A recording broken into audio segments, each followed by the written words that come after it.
Good morning students, welcome to Prodigy English academy. आज मैं एक important poem the road not taken को explain करूंगा, जिसे लिखा है रॉबर्ट फ्रॉस्ट ने। ये बहुत ही इम्पॉर्टेंट पोएम है, जिसकी शुरुआत मैं जवाहरलाल नेहरू की एक इम्पॉर्टेंट कोट से करूंगा, जो कि इस तरह से है। Time is not measured by the passing of years, यानी टाइम का मेजरमेंट पासिंग ऑफ ईयर्स से हम नहीं करते हैं, but by what one does, what one feels and what one achieves। यानी टाइम का अगर आप मेज़रमेंट करना चाहते हैं तो आपको क्या करना है, आप देखिए कि आप क्या करते हो, ऐसा कैसा फील कर रहे हैं आप, और आपने ज़िंदगी में क्या अचीव किया, इनसे टाइम का मेज़रमेंट करना चाहिए। ये कोई मैं नहीं कह रहा हूँ, जवाहरलाल नेहरू का कहना है। इस पोएम को समझने के लिए बहुत ज़रूरी है कि आप इसके ख़ास डीपर मीनिंग को समझने की कोशिश करें और पोएम क्या कहना चाह रहा है इसको समझने की कोशिश करें।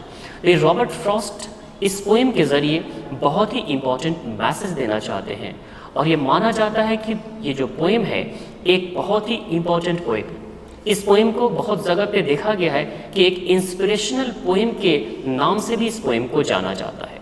अगर आप इसे सच में समझने की कोशिश करते हैं तो आप अगर जिस भी एग्ज़ाम को फेस करना चाहते हैं वहाँ पर भी हेल्प करने वाला है, और आपकी ज़िंदगी में भी बहुत अहम रोल अदा करेगा। अगर कह दूं कि अगर इस पोएम को अगर समझ जाएं तो शायद हो सकता है आपकी ज़िंदगी बदल जाएगी। चलिए शुरू करते हैं इस पोएम को। This well known poem is about making choices and the choices that shape us. ये पोएम किस चीज़ के बारे में है? मेकिंग चॉइसेस, जो डिसीज़न हम अपने ज़िंदगी में लेते हैं, और द चॉइसेस दैट शेप अस, और वही डिसीज़न हमें ज़िंदगी में हमारी मकाम तक वो पहुंचाती है। तो हमें डिसीज़न के वक्त बहुत अलर्ट रहनी चाहिए कि डिसीज़न हम क्या ले रहे हैं। Robert Frost is an American poet who writes simply but insightfully about common ordinary experiences। ये कौन है? रॉबर्ट फ्रॉस्ट के बारे में बताया गया कि ये अमेरिकन पोएट है, जो कि इनकी पोएम की जो खासियत है, सरफेस और डीपर मीनिंग बहुत ज़्यादा रहता है। जैसा कि आप देख रहे हैं, सरफेस मीनिंग क्या है?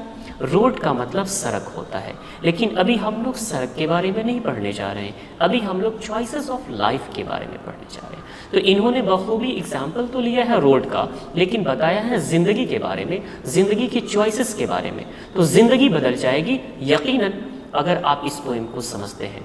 तो स्टार्ट करते हैं इस पोएम की पहले स्टैंजा को। पहले स्टैंजा की शुरुआत, two roads diverged in a yellow wood and sorry I could not travel both, and be one traveler long I stood, and looked down one as far as I could, to where it bent in the undergrowth। पहला line में जो word दिया गया है divorced, इसका मतलब होता है दो पार्ट में डिवाइड होना। जिस तरह से यहाँ देखिए, एक सड़क है, जो सड़क जा रही थी, एक राइट और एक लेफ्ट, इस तरह से डिवाइड हो गई, इसी को डाइवर्स्ड कहा गया है। दूसरी तरफ ये वर्ड इस्तेमाल किया गया येलो वुड। येलो वुड का मतलब क्या है कि ऑटम सीजन में जो पेड़ पौधे होते हैं, उनका जो भी पत्ता है, वो पत्ते कैसे हो जाते हैं? पीले हो जाते हैं। इसी वजह से ऐसे फॉरेस्ट को बताया गया है कि ये जो फॉरेस्ट है येलो वुड के बारे में बताया गया। And sorry I could not travel, इसके बारे में कहा कि अगर एक मुसाफिर हो, एक ट्रैवलर हो, तो कभी भी दोनों रास्ते को, जैसे आप सपोज करो कि आप यहाँ पे हो, आपकी पोजीशन यहाँ पे है, अगर आप यहाँ आगे बढ़ना चाहते हैं, इस येलो वुड में जाना चाहते हैं, तो या तो आपको इस रास्ते पे चलना पड़ेगा या तो आपको इस रास्ते पे चलना पड़ेगा। तो सिलेक्ट आपको करना है कि कहाँ जाना होगा। इसलिए कहते हैं कि sorry I could not travel both, क्योंकि वो दोनों रास्ते पर नहीं चल सकते थे। इसलिए उन्होंने क्या किया? लॉन्ग आई स्टूड, बहुत देर तक पहले यहीं पे खड़े रहे। यहाँ पे खड़े क्या रहे कि जब ज़िंदगी में जब डिसीज़न लेना होता है, इंसान बहुत सोचता है, उसी चीज़ को बताया गया कि इसी जगह पे वो बहुत देर तक खड़े रहे और देखा। कहाँ देखा? उनकी निगाहें जहाँ तक जा सकी। अगर आप ये देखना चाहेंगे तो कितनी दूर तक जाएंगे, क्योंकि आपको पता है लाइट हमेशा स्ट्रेट वे में चलती है। आपकी आँख जहाँ तक देख पाएगी, आपने कोशिश किया और देख पाएंगे, लेकिन जैसे ही आगे रास्ता मुड़ जाएगी तब आप कुछ नहीं देख सकते हैं, झाड़ियाँ ही झाड़ियाँ नजर आएगी। तो बताया क्या कि look down one as far as I could, उतनी दूर तक देखे जितनी दूर तक इनकी आंख में ताकत थी, देख पाए। और फिर कहा, कहाँ बताया यहाँ पे? Under growth. अंडर ग्रोथ का मतलब जो होता है स्मॉल प्लांटेड, जो कि छोटे छोटे पेड़ पौधे, यानी वहाँ तक देख पाए जहाँ पे बेंट नहीं करता था। बेंट यानी मुड़ जाना। अब जहाँ से रास्ते ये मुड़ जाती है वहाँ तक इन्होंने देखा, और देखने के बाद क्या किया, अब उस चीज़ को देखते हैं कि क्या, और देखना ये है कि आगे फिर इन्होंने क्या किया जब देखा कि रास्ते जब मुड़ जाती थी, उसके बाद क्या कहा। कहें कि जैसे ही देखे और रास्ता जब मुड़ जाती थी, फिर उन्होंने कहा then took the other just as fair and having perhaps the better claim because it was crazy and wanted beer, though as for that the passing there had warned them really about the same। क्या हुआ जब खड़े होकर, अब यहाँ पे confusion हो रही थी कि क्या करूँ, जब डिसीजन नहीं ले रहे थे, नहीं ले पा रहे थे, तो कहते हैं देन टुक द अदर, फिर वो दूसरे रास्तों को देखा, जस्ट एज फेयर, वो भी एक ही जैसा दिख रहा था, and having perhaps the better claim, ऐसा कहते हैं जब दूसरे रास्ते की तरफ देखा तो ये कहना चाह रहे हैं कि शायद ऐसा लग रहा है कि ये जो रास्ते के बारे में दूसरे को देखा तो ऐसा लग रहा है कि शायद बेटर क्लेम, ऐसा कर रहा है कि वो आपको इनवाइट कर रहा है कि आप उसे सिलेक्ट करो, बिकॉज इट वॉज क्रेसी। क्या कहा गया कि इस पर जो घास जमे हुए थे, and wanted wear, wanted wear का मतलब है कि वो ऐसा लग रहा था कि इनवाइट कर रहा था ट्रैवलर को, यानी पोइट को इनवाइट कर रहा है कि आप इस रास्ते को सेलेक्ट करो। लेकिन पोइट अभी यहाँ पर क्या करते हैं, अक्सर यही हमारे और आपकी ज़िंदगी में होता है, जब डिसीजन लेने का वक्त आता है उस वक्त हम लोग गलतियाँ कर बैठते हैं। इसी चीज़ को यहाँ पे बताने की कोशिश की गई है।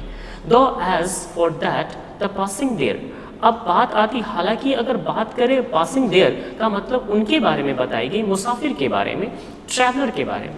जब दोनों रास्ते को जब उन्होंने गौर से देखा तो ऐसा लगा कि दोनों की हालत एक जैसी है। ऐसा लग रहा था कि लगभग जो भी मुसाफिर चले हैं दोनों पे कॉमन ही चले हैं, क्योंकि आगे की कंडीशन क्या बताया, had worn them really about the same. ऐसा लग रहा था कि दोनों की हालत एक ही थी, क्योंकि जब पेड़ पौधे से पत्ते ज़मीन पे जब गिर जाते हैं तो पाँव अगर रखेंगे तो काला हो जाता है। यहाँ पे बताया क्या कि जब दोनों को नोटिस किया, दोनों रास्तों को, दोनों एक ही जैसा लग रहा था। फिर क्या किया उन्होंने, आगे देखते हैं। Though as for that the passing there had warned them really about the same, यानी दोनों रास्ते अभी सेम नजर आ रहे हैं पोइट को। फिर देखिए पोइट क्या करते हैं, and both that morning equally ले, जब हालत को देखा दोनों रास्ते की तो कह रहा है दोनों एक ही जैसे दिख रहे थे। जब लिप्स के ऊपर नजर डाली तो कहा in leaves no step had trodden black. अगर देखा पत्तों की बात अगर की जाए तो जो भी पीले पत्ते जमीन पर, यानी यहाँ सड़क के ऊपर जो भी गिरे हुए थे उसके ऊपर पाँव का निशान भी नहीं था, यानी वो कुचला हुआ नहीं था।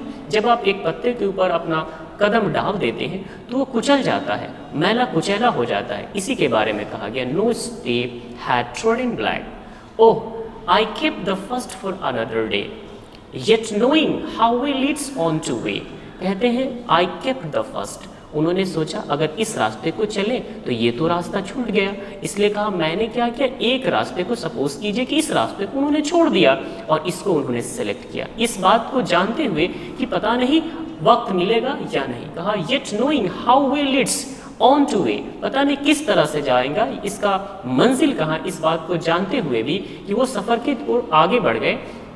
और दूसरी तरफ क्या बताया इन्होंने, आई doubted if I should ever come back. ये बात को जानते हुए कि पता नहीं आगे की मंजिल क्या होगी, इन्होंने डिसीजन ले लिया। दूसरी चीज़ ये भी है कि पता नहीं ज़िंदगी दोबारा मौका देने वाली है या नहीं, कि आकर फिर से ट्राई करेंगे। मतलब क्या बताना चाह रहे हैं यहाँ पे पोएट, स्टूडेंट होता क्या है ज़िंदगी में, जब हम कोई डिसीज़न लेते हैं तो डिसीजन लेते वक्त बहुत ज़्यादा हम लोगों को कॉन्शियस रहने की ज़रूरत पड़ती है। कहा कि कुछ तो पता नहीं होता ना फ्यूचर क्या होने वाला है, उसी चीज़ को यहाँ पे कहा yet knowing how way Leeds on two way and I doubted if I should ever come back. किसी को ये पता नहीं कि कल क्या होगा। इसी बात को कहते हुए फिर से उन्होंने अपने आप को कैरस और हिम्मत, अपने कैरस को गैदर किया, हिम्मत को जुटाया और डिसीजन लिया। यही हम और आप नहीं कर पाते हैं और ज़िंदगी में बहुत पीछे रह जाते हैं। स्टूडेंट डिसीजन लेने वक्त बहुत स्ट्रांग रहने की ज़रूरत है, इस बात को जानते हुए कि कल क्या होगा किसी को पता नहीं है, फिर भी डिसीजन बहुत ज़रूरी है कि आप अच्छे से लें। क्या किया इन्होंने, I shall be telling with a sigh somewhere ages and ages hence. कहा कि ये सारी चीज़ों को क्यों कह रहे हैं, telling this with a sigh, sigh means deep breath. इन सारी चीज़ को कह रहे हैं डीप ब्रेथ, लंबी लंबी सांसें, आहें भरते हुए उन्होंने कहा कि ये सब कह रहा हूँ क्यों, क्योंकि वक्त गुजरता गया, somewhere ages and ages hence, कहा वक्त गुजर गया, क्योंकि कल क्या होगा किसी को मालूम नहीं। अब जब यहाँ बताया इन्होंने कि खड़े हुए और डिसीजन इन्होंने लिया, जब डिसीजन लिया किस बात को लिया, ये मालूम नहीं थी कि कल क्या होगा, फिर भी इन्होंने डिसीजन लिया और डिसीजन लेने के बाद कहते हैं वक्त गुजर गया। अच्छे खासे वक्त गुजरने के बाद इन्होंने कहा somewhere ages and ages hence two roads diverged in a wood and I took the one, यानी वक्त गुजरने के बाद फिर से याद दिला रहे, इसको रिपीट किया लाइन को और कहा कि मैंने क्या किया था। ये पोएट अपनी ज़िंदगी के बारे में बता रहे हैं कि वो जब डिसीजन लिए थे तो बहुत क्रिटिकल टाइम था उस वक्त, लेकिन जब वो डिसीजन उनकी ऐसी थी जो कहा कि एक वक्त के बाद जब वक्त गुजर गई तो गुजरने के बाद क्या हुआ, two roads diverged in a wood and I took the one less travelled by. यहाँ पर इन्होंने अपना आंसर को बताया कि वो किस तरह का रास्ता सेलेक्ट किए थे। बताना चाह रहे हैं कि उनके दिल में ऐसा लगा जब इस दो रास्ते को उन्होंने देखा, ऑब्जर्व किया, तो एक रास्ता उनको ऐसा लगा था जिस पर कुछ कम मुसाफिर चले थे, कम ट्रैवलर चले थे। यहाँ पर बात आती है कॉमन और स्पेशल। कॉमन लोग वही होते हैं जो जैसा सब करते हैं वैसा करते हैं, और जो ख़ास होते हैं, जो स्पेशल होते हैं, उनका ज़िंदगी जीने का तरीक़ा बिल्कुल डिफरेंट होता है। वही कहा उन्होंने कि वो रास्ता को सिलेक्ट किए जिस पर बहुत कम लोग चले थे, और बहुत कम लोग चले थे वो एक चैलेंज था और उन्हें चैलेंज को एक्सेप्ट किया, और कहते हैं कि वक्त गुजरने के बाद जो लेस ट्रैवल्ड रास्ते को उन्होंने जो सेलेक्ट किया था, नतीजा क्या निकला, आखिरी लाइन में उन्होंने क्लियर किया, and that has made all the difference. कहा that has made all the difference, कहा आज जो इनकी ज़िंदगी में, आज जो बता रहे हैं पोएट की ज़िंदगी की बात जो कह रही जा रही है, आज जो उनकी ज़िंदगी में इतनी बदलाव आई वो कैसे आई, कह रहे सिर्फ और सिर्फ इसलिए आई कि उन्होंने, रॉबर्ट फ्रॉस्ट ने क्या किया है, अपने ज़िंदगी में जो इतनी बदलाव लेकर आए सिर्फ और सिर्फ इसलिए क्योंकि उनकी डिसीज़न बहुत अच्छी थी। तो स्टूडेंट ख्याल रखें कि जब आप डिसीज़न ले रहे हैं तो बहुत इम्पॉर्टेंट है कि डिसीज़न आपकी कैसी है उस पर ख्याल रखें। उम्मीद करता हूँ कि आपकी ये पोएम बिल्कुल समझ में आ गई होगी। ये थी एक्सप्लेनेशन। इस एक्सप्लेनेशन के बाद आपके लिए एक छोटा सा टास्क, आपको इस पोएम में इस्तेमाल किए गए ये कुछ फ्रेजेस हैं, इसमें से किसी भी एक का आंसर कमेंट में देना ना भूलें, ताकि मुझे समझ में आएगा कि आपको ये पोएम कितना हद तक समझ में आ गया। और एक ख़ास बात जो कि मैं आप सभी लोगों से करना चाहता हूँ वो है बहुत बहुत शुक्रिया कि आपने अपना कीमती वक्त निकाल कर मेरा ये वीडियो देखा। अगर आपको एक्सप्लेनेशन समझ में आई हो तो बराए मेहरबानी लाइक, शेयर और सब्सक्राइब करना ना भूलें, क्योंकि यही एक मोटिवेशन का ज़रिया है। हमारी मुलाकात आपसे फिर होगी नेक्स्ट वीडियो में, जिस वीडियो में आपको मिलने वाला है इसी पोएम के सारे क्वेश्चंस, वो सब्जेक्टिव हो या फिर ऑब्जेक्टिव हो। Thank you so much for watching once again.